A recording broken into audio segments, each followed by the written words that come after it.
ও মনা, তুই এসে গেছিস? আয় আয়, কতদিন পর আসলি। এখন কতদিন থাকবি তো? না গো মা, 3-4 দিন থেকেই চলে যাব, বেশি দিন থাকতে পারবো না। জানোই তো ওর অফিস আছে, মায়ের আবার হাঁটুতে ব্যথা বেড়েছে, ওই জন্য। আর আমাকে ছাড়া তো ওরা একদম চলতে পারো না, ওদের সব কাজটাতেই আমাকে লাগে, তাই না? আর তুমি চিন্তা করছো কেন? আমি এই কটা দিন তোমার সঙ্গে খুব খুব খুব মজা করব, আনন্দ করব, ভালো ভালো রান্না করে তোমাকে খাওয়াবো, ঠিক আছে মা? তুই বস, ড্রেসটা চেঞ্জ করে নে। আজকে আমি সব তোর পছন্দ মতো রান্না করব। হ্যাঁ, তুই রেস্ট কর, আমি এক্ষুনি লুচি তরকারি করেছি, তোকে দিয়ে যাচ্ছি।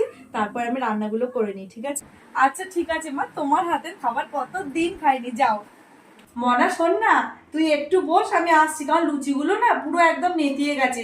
গরম গরম ফুলকো ফুলকো লুচি তো তুই ভালোবাসিস, আর আমি ভেবেছিলাম তুই তাড়াতাড়ি আসবো, ওই জন্য একটু আগেই ভেজে রেখেছিলাম। তুই বস, আমি এক্ষুনি ভেজে দিচ্ছি গরম গরম ফুলকো ফুলকো লুচি। আরে আরে মা, দাঁড়াও, শুনে যাও। কোনো কিচ্ছু করতে হবে না, আমি ওই লুচি খেতে এখন খুব ভালোবাসি। ওই লুচিগুলোই আমার ভালো লাগে। আমার এখন অভ্যাস হয়ে গেছে মা, আমি সব খেয়ে নেবো, তুমি দাও তাহলেই হবে। কত পাল্টে গেছিস না তুই। ঠিক আছে, আমি তাই দিয়ে যাচ্ছি। ও বাবা মনা, তুই উঠে পড়েছিস? এখন তো সবে 7:30 বাজে, এত তাড়াতাড়ি উঠলি যে? তুই তো আগে 10টার আগে ঘুম থেকে উঠতিস না। যা, এখানে তো কোনো কাজ নেই, তুই গিয়ে ঘুমা, আমি তোকে ডেকে মা। এখন আমি 6টার সময় রোজ ঘুম থেকে উঠি, জানো? 10টা তো কোন দূর, 10টার মধ্যে আমার কত কাজ করা হয়ে যায়। এখন আর তোমার মেয়ে অত বেলায় ঘুম থেকে ওঠে না গো, আমার এখন অভ্যাস হয়ে গেছে। হ্যাঁ বলো। ও রুমালটা, রুমালটা দেখো ওই আলমারির যে সাইডে হ্যাঙ্গারটা আছে ওখানে রাখা আছে। হ্যাঁ হ্যাঁ, না না, মাকে বারণ করে দিও, আমি টাকা দিয়ে দিয়েছি তো কাজের মাসিটাকে। হ্যাঁ, মা যেন আবার ডবল করে দিয়ে দেয় না।